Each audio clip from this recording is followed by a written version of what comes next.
بسم اللہ الرحمن الرحیم۔ شاہانہ پروٹوکول پر سلمان بزدار نے شہباز شریف کو بھی پیچھے چھوڑ دیا۔ بچوں کے اکیڈمی آنے جانے کے لیے پولیس کی 2 گاڑیاں سلمان بزدار کے بچوں کو پروٹوکول کے ساتھ اکیڈمی چھوڑنے پر مامور ہیں۔ بچوں کو اکیڈمی چھوڑنے اور لینے وقت باقاعدہ روٹ لگتا ہے اور عام عوام کو روزانہ کی بنیاد پر ضلالت اٹھانی پڑتی ہے۔ معروف صحافی فخر دورانی کے مطابق عثمان بزدار کے بچے وزیر اعلیٰ بننے سے پہلے مہران گاڑی پر پرائیویٹ اکیڈمی میں ٹیوشن پڑھنے جاتے تھے۔ اب پولیس کی 2 گاڑیاں ان کو اکیڈمی چھوڑنے آتی جاتی ہیں۔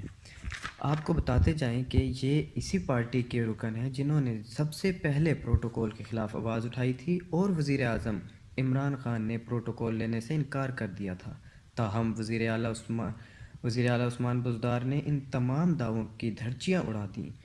آپ کو یہ بھی بتاتے چلیں کہ جب وزیر اعلیٰ عثمان بزدار ہیلی کاپٹر پر میاں چنوں پہنچے، جہاں انہوں نے میاں چنوں میں ہی ایک اسپتال کا دورہ کیا، اس موقع پر ان کے لیے پروٹوکول کا انتظام کیا گیا تھا۔ اس کے بعد وزیر اعلیٰ نے پاک پتن دربار پر حاضری دی تو ان کے ساتھ 17 گاڑیوں کا پروٹوکول تھا۔